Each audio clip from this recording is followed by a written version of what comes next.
What if I told you that the heart-healthy cooking oil sitting in your pantry, like right now, was actually originally engineered to lubricate the gears Yeah. of industrial factory machines? I mean, it is a completely startling realization, right? Yeah. Because we spend so much time obsessing over, the macro ingredients of our diet, the Yeah. proteins, the carbs, the Well, sugar. counting every single calorie. Exactly. And we become completely blind to the actual medium we are cooking all of that food in. And I hear this frustration from people, like all the time. Honestly, if you are listening to this deep dive right now, you have probably lived it yourself. Oh, absolutely. You are doing everything that modern wellness culture tells you is supposedly right. You cut out the refined sugar, you meticulously track your protein, you drink a gallon of water, you hit the gym. But you still feel terrible. Yes. You still wake up feeling like you are fighting a low-grade flu. Your joints ache when you get out of bed. Your brain feels like it is operating through this dense fog by like 2 in the afternoon. And you are just chronically exhausted. Yeah, you look at your plate, right? You see grilled chicken and roasted broccoli, and you just ask yourself, why is this not working? Totally. Like, why is my body still behaving as if it is actively under attack? Well, that brings us to our mission today. So we are exploring a conversation that has absolutely taken over the wellness space. And we're doing it by unpacking the claims, the biology, and the historical context presented in episode 172 of Gary Brecka's Ultimate Human Deep Dive. Which is a fascinating source. It really is. And the premise is entirely focused on this hidden world of seed oils. The claim being made is that the root cause of this modern systemic fatigue isn't necessarily the food itself, Right. but the invisible industrialized oils coating almost everything we consume. It is a massive fundamental shift in how we view nutrition. But, before we really get into the cellular biology of it all, it is super vital to establish our framing for you listening. Yes, very important. We are not here to act as dietary referees today. We aren't endorsing a specific lifestyle, and we aren't here to blindly debunk anything either. Exactly. Our objective is to just impartially distill the science, break down those biological mechanisms, and explore the 30-day detox protocol that is presented in this specific material. Because we really want to help you understand the foundational why behind these viral claims. Right. Okay, let's unpack this. The central argument here is that these oils are not just, empty calories. Brecka's material literally labels them as metabolic disruptors. Which is a heavy term. It is. Calling a cooking oil a metabolic disruptor makes it sound like an environmental toxin, like something you would wear a hazmat suit to handle, not something you casually toss into your grocery cart. Well, what's fascinating here is the sheer scale of the issue. That's what makes it so compelling. We are looking at a massive, incredibly rapid historical shift in human consumption. Yeah, the timeline is crazy. We are talking about the sudden introduction of compounds that fundamentally alter how human cells communicate, generate energy, and protect themselves. So let's define what we are actually talking about, because seed oil is one of those terms that gets thrown around, yet it manages to hide in plain sight. It really does. Like, most of the time, you don't go to the store and buy a bottle labeled seed oil. No, it is almost always masked under the incredibly benign, virtuous-sounding label of vegetable oil. Vegetable oil. I mean, it sounds so wholesome, right? You picture someone gently squeezing a head of broccoli or something, or, I don't know, pressing a carrot until a perfectly clear, healthy liquid drips out. Which is pure marketing fiction. Complete fiction. The material explicitly names the 8 primary culprits we are analyzing today. So we are looking at canola oil, soybean oil, corn oil, sunflower oil, safflower oil, cottonseed oil, grapeseed oil, which frequently goes by the name rapeseed oil, and rice bran oil. And, notice what is noticeably absent from that list. Right. Olive oil is not there. Coconut oil is not there. Avocado oil is absent. Yeah, that's a key distinction. The distinction between those healthy fats and the 8 seed oils you just listed comes down to a very specific, highly industrialized manufacturing process. This was the part of the material where my jaw genuinely dropped. Yeah. Because if I want to make olive oil, the process hasn't really changed in thousands of years. Not at all. I can literally take an olive, put it in a mechanical press, apply physical pressure, and the oil separates from the fruit. It is cold-pressed. It is just a purely mechanical, physical extraction. And humans have consumed fats extracted exactly that way for millennia. Our biology fully recognizes it. But you cannot simply squeeze a dry kernel of corn or a microscopic soybean and expect a puddle of oil to emerge. Right. You could put a soybean in a vice grip and tighten it all day, Yeah. and you're just going to get soybean dust. Exactly, just dust. So how do they get millions of gallons of oil out of these dry seeds? Well, the notes outline a chemical extraction process that sounds like it belongs in an oil refinery, not a food plant. Yeah, it's pretty brutal. It involves extreme heat, industrial bleaching agents, and this very specific petroleum-based solvent. Yes. The solvent heavily utilized in this process is called hexane. Hexane. Right. And hexane is a neurotoxic chemical primarily used in industrial manufacturing to make things like glues, varnishes, and roofing materials. Oh, wow. But it just happens to be highly efficient at separating oils from agricultural waste. So wait, agricultural waste. Okay, let's trace the origin story here, because the history explains so much of this. How do we go from eating butter and lard to eating roofing chemicals? Well, it is entirely a story of economics, industrialization, and honestly, waste management. Waste management. Yeah. So in the mid to late 19th century, the cotton industry in the United States was absolutely booming. But they had this massive problem. Sure, yeah. For every 100 pounds of cotton fiber produced, they were left with hundreds of pounds of cottonseed. And it was just a completely useless byproduct. So what were they doing with it all? Initially, they were just letting it rot. They tried feeding it to pigs and cattle, but it was naturally toxic and it actually killed the livestock. Wait, really? It Yeah. killed the animals? Yes. So then they tried dumping it in rivers, but it polluted the waterways so badly that states started passing laws making it illegal to dump cottonseed into the water. So they're sitting on mountains of toxic, rotting waste. Exactly. But eventually someone figured out that if you apply enough extreme heat and heavy machinery, you could extract an oil from it. But not for humans to eat. No, not at all. It was utilized as an industrial machine lubricant.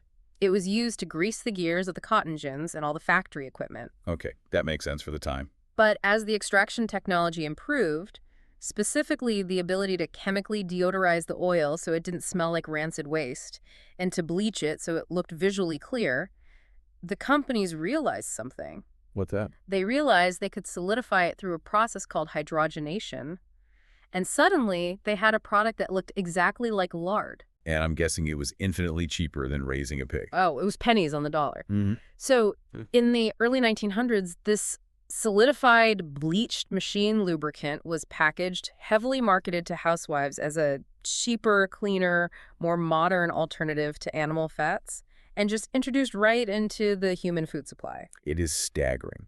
We took a synthetic industrial lubricant, scrubbed it with chemicals until it didn't smell terrible, and then just started pouring it directly into a high-performance biological engine, the human body. Yep, that's exactly what happened. And the volume of the stuff we are now consuming is just difficult to wrap your head around. The data cited in the episode shows that in the year 1900, human consumption of these industrial seed oils was virtually zero. Zero. But today, in the United States, it sits at roughly 30 pounds per person per year. Let's really visualize that volume for a second. 30 pounds of liquid, chemically extracted, heated, bleached oil moving through your circulatory system, your liver, and your cellular membranes every single year.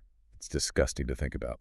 A jump from absolute zero to 30 pounds in just over a century. And, I mean, a century feels like a long time to us, but in the context of human biology. In the context of human evolution, 100 years is not even a fraction of a second.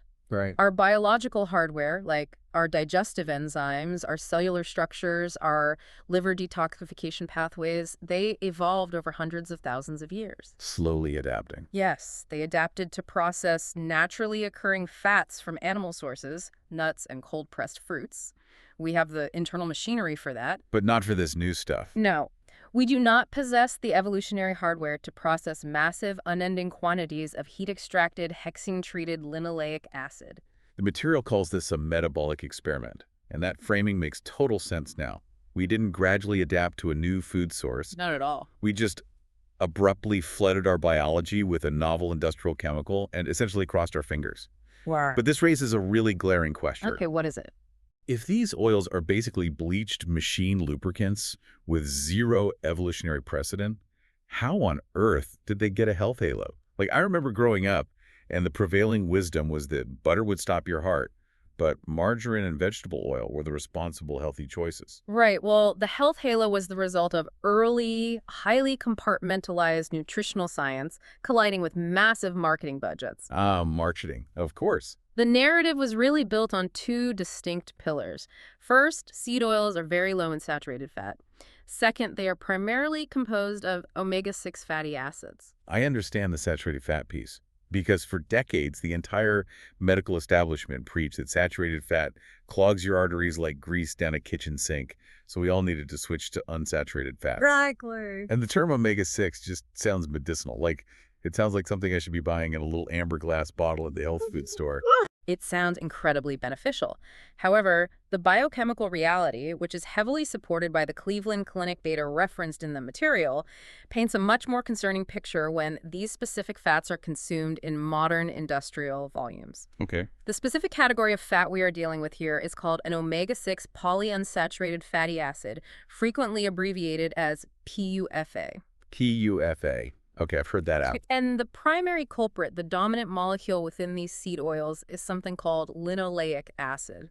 Linoleic acid. Let's really drill down into this because this seems to be the linchpin of the entire metabolic disruption theory. It absolutely is. So what exactly makes linoleic acid so uniquely problematic compared to, say, the fat in a steak or an avocado? It comes down to the literal architecture of the molecule itself. The architecture. Yeah. The term polyunsaturated isn't just a nutritional buzzword, it describes the actual chemical structure. Okay, break that down for me. A saturated fat molecule has a straight chain of carbon atoms, and every single carbon is fully saturated with hydrogen atoms. There are no missing pieces. So a solid. Yes, it is dense, straight, and incredibly structurally stable, which is exactly why butter or tallow is solid at room temperature. So it's like a brick wall with no gaps in the mortar. Precisely. That is a great way to look at it. But a polyunsaturated fat, like linoleic acid, is actually missing several hydrogen atoms. Interesting. And where those hydrogen atoms are missing, the carbon atoms form double bonds with each other just to stay connected. And that changes the shape. Drastically. These double bonds create kinks and bends in the physical shape of the molecule. Because they are bent and kinky, they can't pack tightly together, which is why seed oils remain liquid at room temperature. Okay, that makes complete physical sense. Huh? But why is a bent molecule actually dangerous inside the body? Because those double bonds are chemically vulnerable. The missing hydrogen atoms essentially act like open parking spaces on the molecule. Open parking spaces. Right. So when linoleic acid is exposed to heat, light, or oxygen molecules rush in and attach themselves to those double bonds. This process is called oxidation. Oxidation. I want to make sure we don't gloss over this. What does oxidation actually look like in the real world? Well, the most common real-world example of oxidation is rust. Rust. Yes. When you leave iron exposed to oxygen and moisture, the metal oxidizes. It degrades, weakens, and flakes apart. Or when you slice an apple and leave it on the counter and it turns brown and mushy, that is oxidation. Oh, wow. So because linoleic acid has all these open chemical parking spaces, it is highly unstable. It's highly unstable. And when we apply heat, like using it in a deep fryer or pouring it into a hot pan, or even just the extreme heat of the factory extraction process itself, we are instantly rusting the oil. Yes, we are actively accelerating the degradation of the molecule, but it doesn't just rust and sit there passively. What does it do?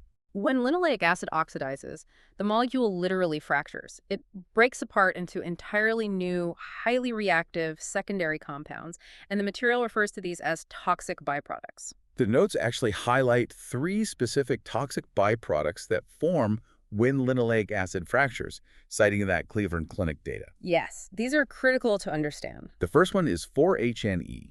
I know that's an abbreviation, but what is this molecule actually doing once it is inside of us? 4-HNE, or hydroxynonenal, is an extraordinarily reactive molecule. The literature explicitly links it to cellular mutation, neurodegeneration, and even cancer. Cancer, just from heated oil. Yes. And to understand why, we have to look at how it behaves. Because it is so reactive, it doesn't just float passively in your bloodstream. It actively seeks out proteins, lipids, and even your DNA and binds to them. Let's find an analogy for this. If my cell is a computer, is 4-HNE like a virus? It is exactly like a highly aggressive piece of malware. Wow. It doesn't just slow down the hardware, it infiltrates the operating system itself. When 4-HNE binds to DNA, it literally corrupts the genetic code.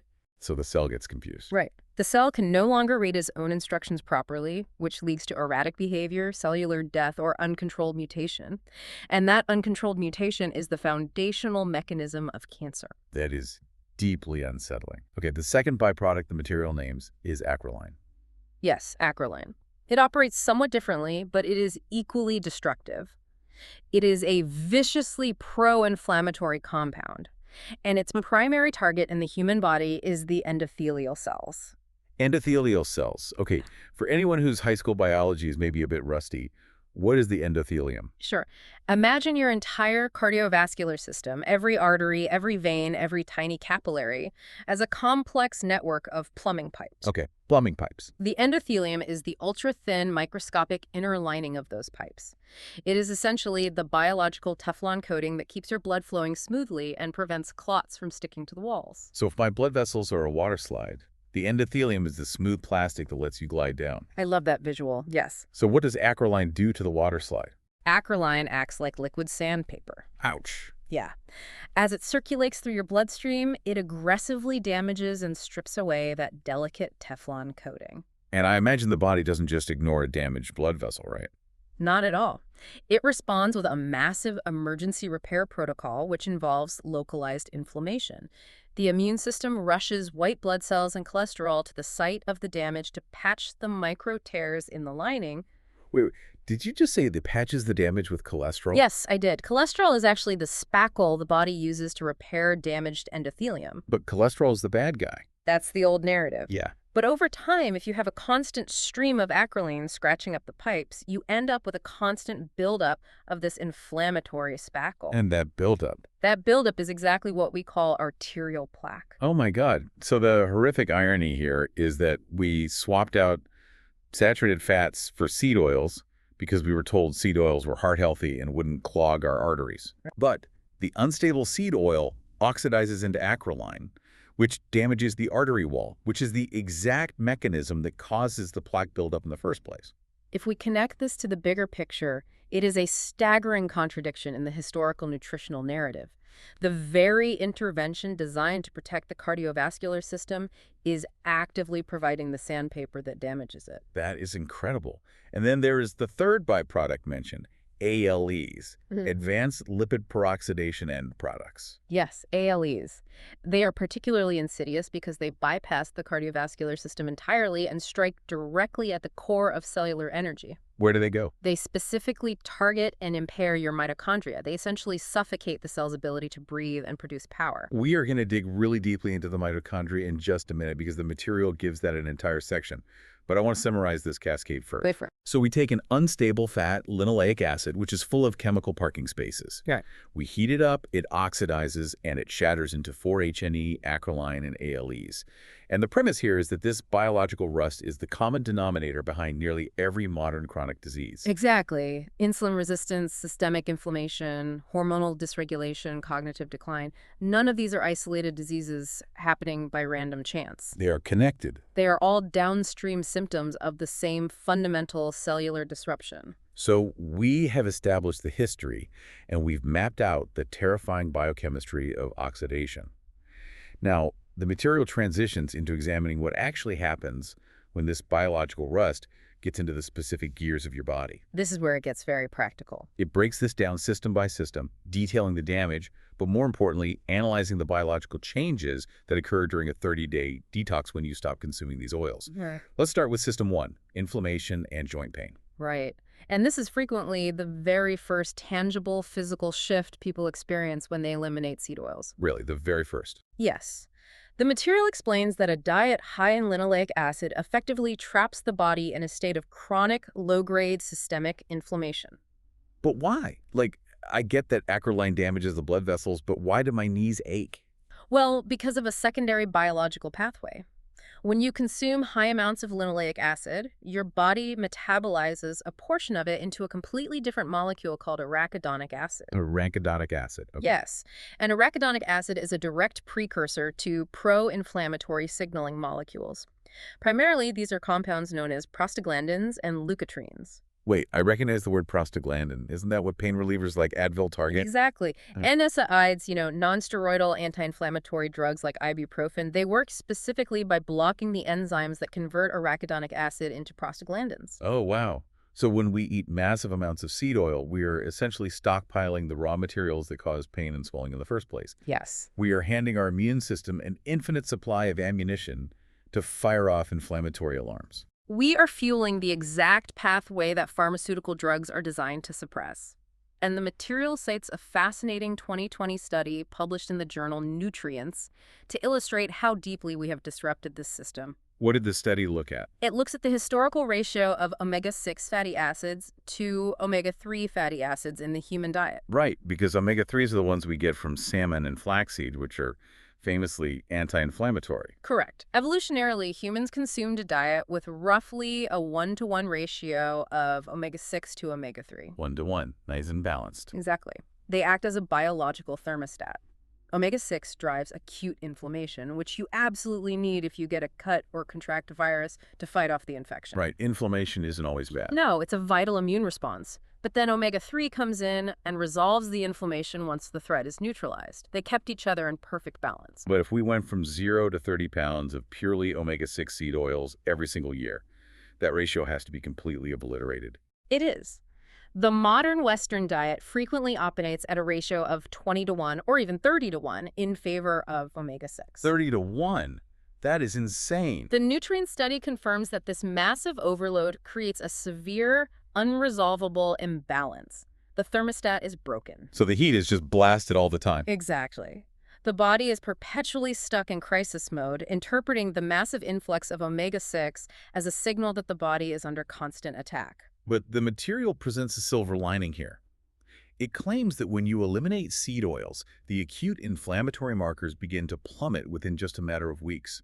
It specifically mentions C-reactive protein. Yes, C-reactive protein, or CRP, it's a highly reliable blood biomarker produced by the liver in response to systemic inflammation. So it's measurable. Very measurable. It gives us quantitative proof of the internal environment. When you start pouring linoleic acid into the system, the arachidonic acid pathway is basically starved of its raw materials. The fire burns out. And the real-world results listed in the notes are remarkable.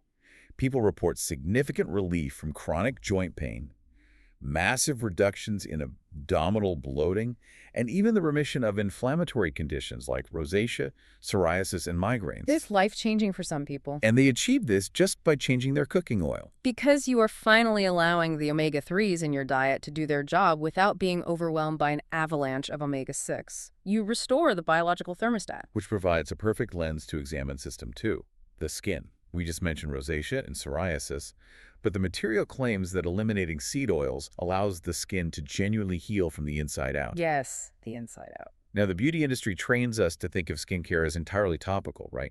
We buy serums, chemical exfoliants, really heavy moisturizers. How does the oil my French fries are cooked in actually affect the skin on my face? To grasp this, we must examine the fundamental architecture of a human cell.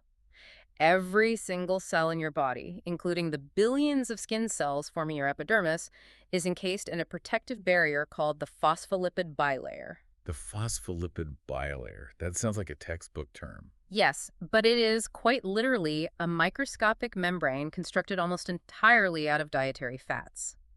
The type of fat you eat dictates the structural integrity of that membrane. Okay, let's build an analogy here. Let's imagine your skin cells are water balloons.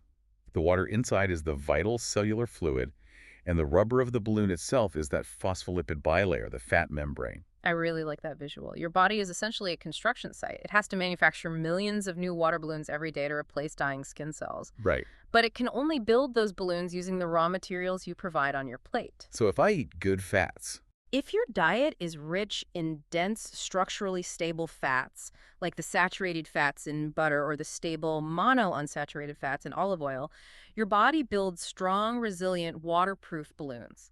The skin is plump, hydrated, and functions perfectly as a barrier. but what happens when the construction site is flooded with 30 pounds of highly unstable, bent, kinky linoleic acid? Well, the body has no alternative. It must use the materials available. It begins constructing the walls of your cells out of biological rust. Ugh, that sounds awful. It is. The rubber of the water balloon becomes fragile, structurally weak, and highly porous. So the balloons are leaky, and the material backs this up, citing a 2017 dermatology review. This research directly linked high dietary intake of linoleic acid to oxidative damage in the epidermis, delayed wound healing, and crucially, an aggressive increase in sebum production. And this is where we see the mechanical cause of chronic breakouts. When the cellular membrane is weak and leaky, the skin rapidly loses its internal moisture. Right, because the water is escaping the balloon. Exactly. The body detects this transepidermal water loss, and it basically panics.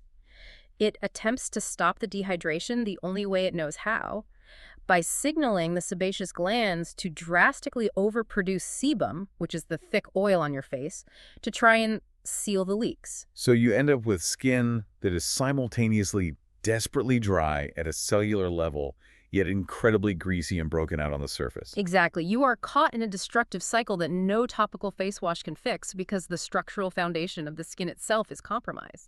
But the protocol notes that when you swap the seed oils for stable fats like tallow, grass-fed butter, or olive oil, the skin visibly transforms. You start building the water balloons out of strong, flexible rubber again. Yes. The cell walls seal up, the internal hydration is locked in, the body stops overproducing sebum, and the breakouts vanish. You are literally reconstructing your face from the inside out. It really highlights the futility of treating a structural dietary issue with a topical cosmetic solution. Absolutely. So we've cooled the inflammation in the joints and repaired the cellular walls of the skin. Let's go deeper into the cell for System 3. The material titles this section, Your Mitochondria Begin to Breathe Again. This is huge. We touched on ALEs suffocating the mitochondria earlier, but let's really unpack this, because mitochondrial health is the absolute center of the longevity conversation right now. It is. The mitochondria are commonly referred to as the powerhouses of the cell. Their singular purpose is to take the food you consume and the oxygen you breathe and synthesize a molecule called ATP, adenosine triphosphate. Okay, let's find a fresh way to understand ATP. If I am a cell, is ATP my battery life? That is a perfect way to look at it. ATP is the battery charge that powers every single biological function. Every function. Yes. If your heart muscle is going to contract, it spends ATP. If a neuron in your brain is going to fire a thought, it spends ATP. If mitochondrial function drops, your overall battery life drops. So how do seed oils actually drain the battery? The material explains that these unstable polyunsaturated fats actively impair a critical metabolic pathway called mitochondrial beta oxidation. Beta oxidation, what is that? Beta oxidation is the specific biological process your mitochondria use to break down stored body fat and convert it into ATP. It is how you burn fat for fuel. Wait, so you are saying that consuming high levels of seed oils literally paralyzes your body's mechanical ability to burn its own fat? Yes, it physically jams the gears of the fat-burning machinery. Wow.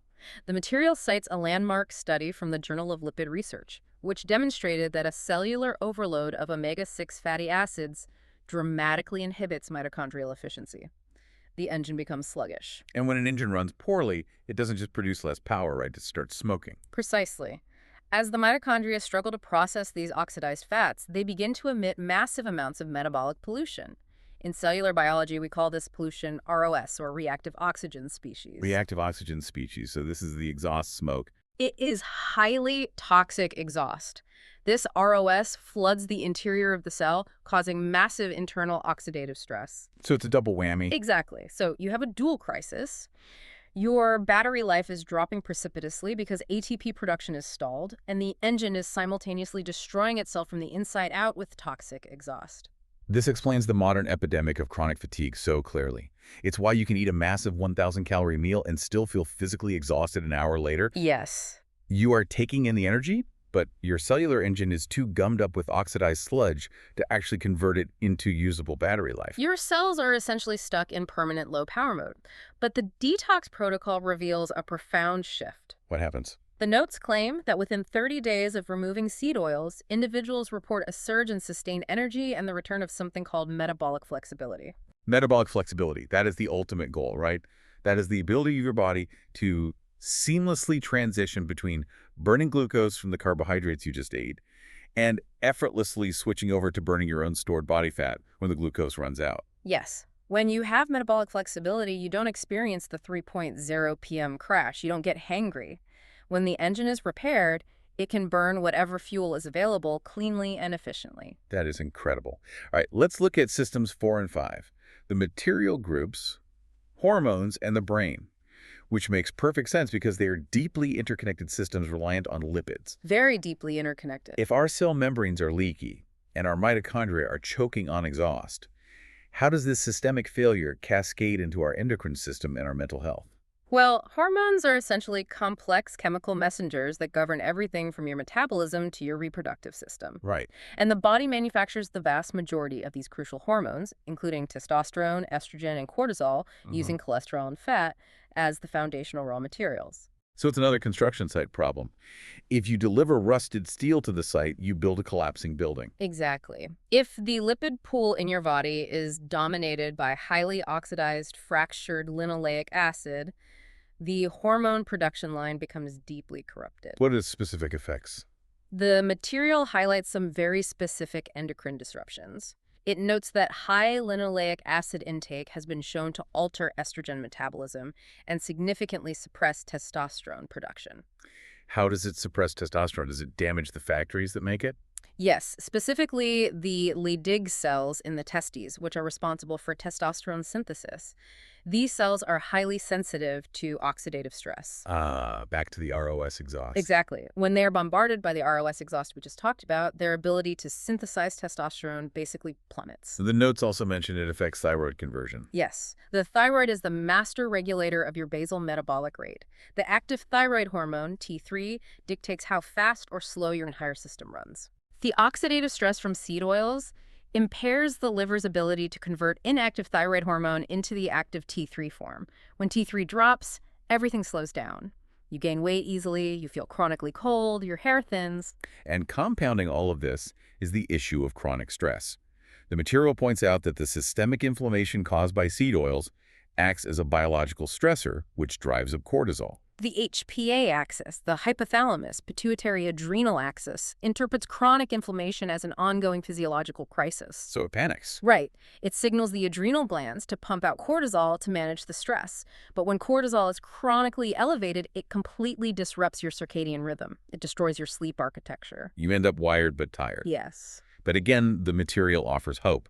It states that after a 30-day elimination, it is extremely common to see rapid improvements in hormonal markers, like enhanced libido, the return of regular menstrual cycles, easier fat loss as the thyroid comes back online, and deeper, more restorative sleep as the cortisol resistance fades. You are basically removing the chemical static from the communication lines of the endocrine system. And we absolutely cannot overlook the impact on the brain. The brain is the fattiest organ in the human body. Roughly 60% of the dry weight of the human brain is composed of lipids. So if you were consuming 30 pounds of heat-bleached, oxidized synthetic machine lubricant every year, you are literally constructing the physical architecture of your brain out of substandard toxic materials. that is a terrifying thought. It is. The material references a chilling 2023 review from the journal Neurobiology of Aging.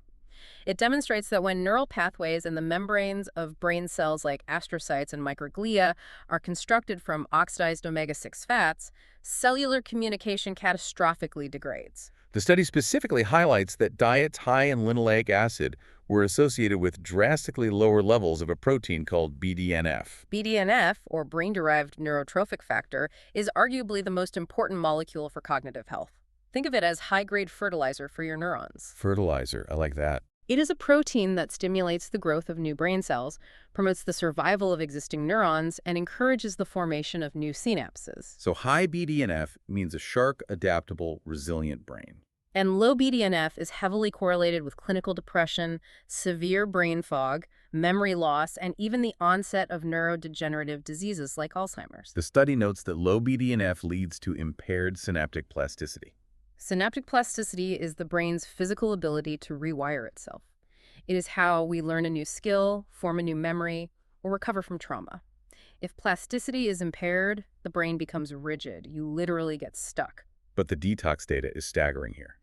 Simply removing seed oils from the diet led to self-reported improvements in mental clarity, the lifting of brain fog, sharper memory retention, and significant mood stabilization, often occurring within just 2 to 3 weeks of the dietary change. Because you halt the daily influx of those toxic byproducts like 4-HNE, which easily cross the blood-brain barrier and cause neuroinflammation. You stop poisoning the soil and the brain begins to grow again. Okay, if you are listening to this and you have heard how this biological rust destroys the skin, paralyzes the mitochondria, crashes testosterone, and literally shrinks the brain, you are undoubtedly thinking, I am sold. Right. I am going to my kitchen right now. I am throwing the canola oil in the trash, and I am starting this 30-day detox. It is the completely logical conclusion. But this is where the material drops a massive, incredibly sobering hurdle. It is the biological reality of how long these oils actually remain trapped inside of us. Yes, this is perhaps the most daunting data point in the entire discussion. The notes state that unlike a carbohydrate or the piece of fiber that passes through your digestive system in a day, linoleic acid stores itself. It sticks around. It lodges deep in your adipose tissue, your body fat. It weaves itself into your cell membranes, and as we just established, it builds the brain. And the data shows that its half-life in the human body is 600 days. Let's ensure we clearly define the mathematics of a biological half-life because it's important. It means that if you consume a serving of French fries cooked in soybean oil today, and then you never let another drop of seed oil pass your lips for the rest of your life, it will take 600 days, approximately a year and 8 months, for your body to burn off and clear just half of that stored linoleic acid. So to get down to a quarter, it takes another 600 days. Yes. To fully clear the slate and rebuild a pristine cellular structure, you are looking at over 3 years of zero exposure. So, playing the role of the skeptical learner here, I have to ask. What's the question? If it takes 3 years to actually fix the structural damage, why am I bothering with a 30-day challenge? A month feels entirely pointless against a 600-day half-life. It is a totally valid reaction, and it can feel very overwhelming. However, there's a critical biological distinction we must make between total cellular replacement and acute systemic relief. Walk me through the difference. Total cellular replacement, building entirely new, pristine water balloons for every cell in your body, does indeed take years. However, the acute systemic symptoms you feel daily, the brain fog, the joint pain, the sudden breakouts, are driven by the active daily influx of new linoleic acid. Oh, I see. And the constant real-time generation of toxic byproducts like acrolein in your bloodstream. So it's not just the stored fat causing the problem, it's the new oil I'm eating today that is actively burning and oxidizing in my system. Exactly. I'll use an analogy. Imagine your house has a massive leak in the roof during a thunderstorm. Okay. The floorboards are soaked through. It might take months for the wood to completely dry out and be replaced, but the very second you patch the hole in the roof, the rain stops hitting you in the head. Ah, you stop the active damage. You stop the active oxidation. The material emphasizes that the moment you halt the influx of seed oils, your acute inflammatory markers, like the C-reactive protein we discussed, plummet within weeks. Oh. The 30-day detox is not about achieving perfect cellular purity. It is about giving your overburdened immune system, your liver, and your mitochondria their first actual reprieve in decades. You stop the active rain so you can finally start mopping the floor. Precisely. As the material beautifully phrases it, it is about clearing the sludge so that biology can come back online. The human body possesses miraculous detoxification pathways. You just have to stop actively poisoning those pathways. That makes profound sense. So we need to patch the roof. The material provides a highly specific 5-step action plan to execute this 30-day detox. Let's break down exactly how this works in the real world. Step 1 is cleaning the kitchen. This step requires a level of vigilance that most people are honestly not prepared for. Why is that? Because seed oils are heavily subsidized by the government, they are artificially cheap. The food industry utilizes them as cheap caloric fillers, texturizers, and chemical preservatives in nearly everything in the center aisles of the grocery store. The notes say you have to become a detective. You aren't just looking for the plastic bottle of Wesson oil in the pantry. Right. You have to check the back of the crackers, the organic granola, the healthy salad dressings, the plant-based protein bars, and even the instant oatmeal. You will be stunned. The health food aisle is a total minefield. Products marketed as heart-healthy or organic are routinely bound together using heavily oxidized sunflower or safflower oil. The rule is simple. If you flip the package over and the ingredient list contains canola, soybean, sunflower, corn, safflower, cottonseed, grapeseed, or the generic term vegetable oil, it goes in the trash. You must create a zero-exposure environment in your own home. That is step 1. Which brings us to step 2, switch fats. Yeah. Once you throw away the bad oil, what do you cook your eggs in? The material provides an approved list of replacements. Yes. The primary fats recommended to rebuild the cellular structure are tallow, grass-fed butter, avocado oil, and high-quality coconut or olive oil. But the material adds a very specific and crucial caveat regarding the olive and coconut oil. It stresses that they should primarily be used raw-like on a salad or cooked at very low temperatures. Why is that? I thought olive oil was the gold standard. Cold-pressed extra virgin olive oil is profoundly healthy. It is primarily a monounsaturated fat, meaning it only has one double bond, making it far more stable than a polyunsaturated seed oil. Right. However, it still has a relatively low smoke point. If you blast extra virgin olive oil in a pan at 500 degrees to sear a steak, you will damage that single bond. You will induce oxidation. So heat is still the enemy. Heat is always the catalyst for oxidation. For high heat cooking, searing, roasting, frying, material advises utilizing highly saturated fats. Like tallow, which is rendered beef fat, or grass-fed butter. Yes. Because saturated fats have 0 double bonds, remember our brick wall analogy with no missing mortar, there are no chemical parking spaces for oxygen to attach to. That makes perfect sense. They are structurally impermeable to oxidation. You can heat tallow to extreme temperatures and it remains perfectly stable. It does not shatter into 4-H&E or acrolein. And beyond just being stable, the material points out that these animal fats are incredibly dense nutrient delivery systems. They are loaded with fat-soluble vitamins. Vitamins A, D, E, and K2.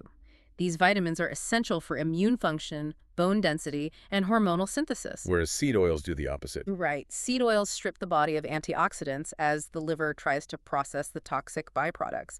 Saturated animal fats actually provide the body with the raw materials it needs to thrive. You replace a metabolic thief with a metabolic supporter. Okay, step 3. This one might be the most difficult pill to swallow for the modern lifestyle. Step 3 is cook at home. The notes highlight a devastating statistic. 99% of restaurants utilize cheap, oxidized seed oils. It is an unavoidable economic reality of the modern restaurant industry. Profit margins are razor thin. Frying a batch of potatoes in pure, high-quality avocado oil or rendered tallow is just cost prohibitive. So they use the cheap stuff. Buying a 50-gallon drum of heavily subsidized, chemically extracted soybean oil is how restaurants survive. The material advises that if you absolutely must eat out, you have to interrogate your server, you have to ask exactly what oil is in the pan, and if they say a blend or if they don't know, you have to assume it is soybean or canola. The safest, most effective strategy during the 30-day detox is to simply become the master of your own ingredients. Prepare your meals in your own kitchen where you control the variable. Which leads us to step 4. This step is entirely designed to combat that 600-day half-life. Step 4 is support detox pathways. This is critical. Because as your body realizes it isn't getting new seed oils, it starts to mobilize and burn the old linoleic acid stored in your fat cells.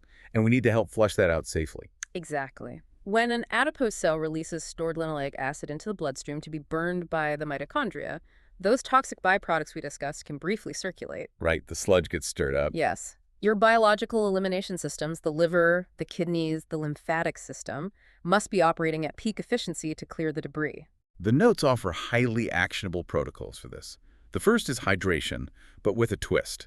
It says to hydrate with minerals, specifically mentioning Baja Gold sea salt.